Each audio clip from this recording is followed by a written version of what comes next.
Guys welcome back to channel. അപ്പൊ എന്താണ് എല്ലാവർക്കും സുഖല്ലേ? സോ നമ്മൾ നമ്മുടെ നെക്സ്റ്റ് ട്രിപ്പ് സ്റ്റാർട്ട് ചെയ്തേക്കാണ്. So we are going to the love lake in Al Qudra area Dubai. So നമ്മൾ ഇതെന്ന് വെച്ചാൽ ഭയങ്കര എക്സൈറ്റിംഗ് ആയുള്ള ട്രിപ്പാണ്. നിങ്ങൾക്ക് കണ്ടാൽ തന്നെ റോഡ്സ് ഒക്കെ നല്ല ഫുൾ ഓഫ് റോഡാണ്. ബട്ട് നമുക്ക് 4x4 വണ്ടിയൊന്നും ആവശ്യമില്ല ഓഫ് റോഡ് പോകാനായിട്ട്. നോർമൽ കാർസ് ഒക്കെ പോകുന്നത് കണ്ടില്ലേ. സോ നമ്മൾ എന്തായാലും ഫസ്റ്റ് നമ്മളുടെ കുറച്ച് നേച്ചറൊക്കെ ആയിട്ട് ടൈം സ്പെൻഡ് ചെയ്യാനായിട്ട് ആഗ്രഹിക്കുന്നവർക്ക് പറ്റിയൊരു ഡെഫിനറ്റ്ലി സീനിക് സ്പോട്ടാണിത്. സോ നേരത്തെ ഇത് അറിഞ്ഞിരുന്നത് ഹിഡൻ ജെം എന്നാണ്. Because 100 or 150 species of animals പ്ലാന്റ്സും ഒക്കെ ഉള്ളൊരു ഏരിയ ആണ്. അതും ഡെസേർട്ടിന്റെ നടുവിൽ 2 ഇന്റർകണക്റ്റഡ് ഹാർട്സിന്റെ ഷേപ്പിലാണ് ഈ ഏരിയ ഉണ്ടാക്കിയിരിക്കുന്നത്. അത് നമുക്ക് ശരിക്കും ഇവിടെ നമ്മളൊരു അവിടെ പോയി നിൽക്കുമ്പോൾ നമുക്ക് അതിൻ്റെ ഷേപ്പിന്റെ ഒരു സ്പെഷ്യാലിറ്റി മനസ്സിലാവില്ല. ബട്ട് നമ്മൾ ഒരു ഗൂഗിൾ മാപ്പിലൊക്കെ സെർച്ച് ചെയ്താൽ വളരെ ബ്യൂട്ടിഫുൾ ആയിട്ടാണ് അതിൻ്റെ ഷേപ്പ് അവർ ചെയ്തേക്കുന്നത്. സോ ഇതാ നമ്മളെപ്പോലെ എക്സൈറ്റഡ് ആയിട്ട് കുറേ ആൾക്കാർ ഇങ്ങനെ പോകുന്നുണ്ട്.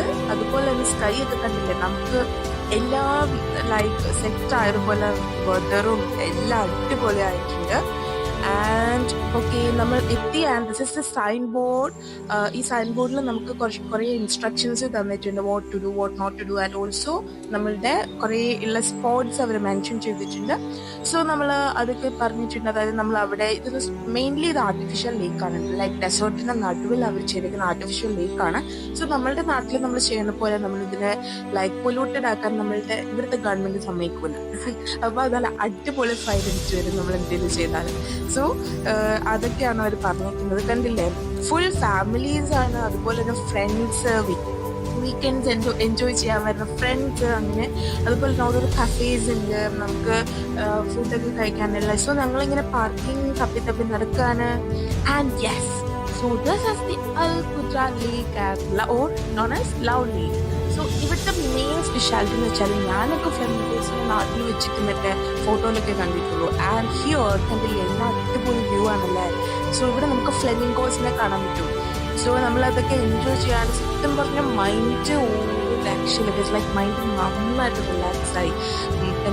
മൊത്തത്തിൽ നമ്മൾ കുളിച്ചിട്ടിറങ്ങുമ്പോൾ നമ്മൾ റിഫ്രഷ് ആക്കില്ല, അതുപോലെ തന്നെ നമ്മുടെ മൈൻഡിനെ റിഫ്രഷ് ആക്കി എന്ന് പറയാം. സോ എല്ലാവരും ഓടി നമുക്ക് ഫോട്ടോസ് കിട്ടാൻ നല്ല കിടക്കാറ്റ് ഫോട്ടോസൊക്കെ കിട്ടിയിട്ടുണ്ട് ഇവിടുന്ന്. ആൻഡ് സി കണ്ടില്ല. സോ ഇത് ഒരു ഐലൻഡ്സ് പോലെ കുറേ ട്രീസ് ഒക്കെ അവർ വെച്ചിട്ടുണ്ട്. നമുക്ക് ഈ ഒരു ഏരിയ ഒക്കെ കാണുമ്പോഴത്തേക്കും നമ്മുടെ നാട്ടിൽ നമ്മുടെ നാട്ടിൽ പോയൊരു ഫീലാണ് കിട്ടുക. അതുപോലെ തന്നെ പൈൻസും ഫാംസ് ഒക്കെ നമുക്ക് കാണാൻ പറ്റും. ആൻഡ് നമ്മളതൊക്കെ നിന്ന് നല്ല രീതിയിൽ എൻജോയ് ചെയ്യാണ്. ആൻഡ് മെയിൻ അട്രാക്ഷൻ എന്ന് പറഞ്ഞാൽ ഫ്രീ ആണ്. എൻട്രി ചാർജ് ഒന്നുമില്ല, നമുക്ക് ഫ്രീ ഓഫ് കോസ്റ്റ് ആണ്. ആൻഡ് ഓൾസോ വിസിറ്റേഴ്സിനൊക്കെ വരുന്ന നമ്മൾ ദുബായിൽ ഇങ്ങനെയുള്ളൊരു ഏരിയ ഒക്കെ കാണാതെ പോകാന്ന് വെച്ചാൽ വലിയ നഷ്ടമായിരിക്കും. അതുപോലെ തന്നെ നമ്മളിപ്പോൾ കുറച്ച് പേർ റാസ് കൈമ ആ ഏരിയയിലേക്കാണ് നിയർ ബൈ ഹോട്ടൽസ് നിന്ന് നമുക്ക് ബുക്ക് ചെയ്ത് 1 day സ്റ്റേക്ക് ആയിട്ടുള്ള ഇതൊക്കെയുണ്ട്. ആൻഡ് ഓൾസോ 24 hours ഓപ്പൺ ആണ്. അതുപോലെ തന്നെ എൻട്രിയും ഫ്രീ ആണ്. അപ്പം നമുക്ക് നൈറ്റിലൊക്കെ വരാണെങ്കിൽ ഒരു രക്ഷ ഉണ്ടാവുന്നില്ല, നല്ല വൈബായിരിക്കും. സോ ഫ്രണ്ട്സ് ഗ്യാങ്ങൊക്കെ ആയിട്ട് വന്ന് ഒരു വീക്കെൻഡൊക്കെ നമുക്ക് എക്സ്പ്ലോർ ചെയ്യാൻ പറ്റും. ആൻഡ് കണ്ടില്ലേ, എല്ലാവരും ഇങ്ങനെ ആക്ച്വലി നമ്മളുടെ ഒരു വലിയ ട്രിപ്പിന് ശേഷമാണ് നമ്മൾ ചെയ്തത്. So by.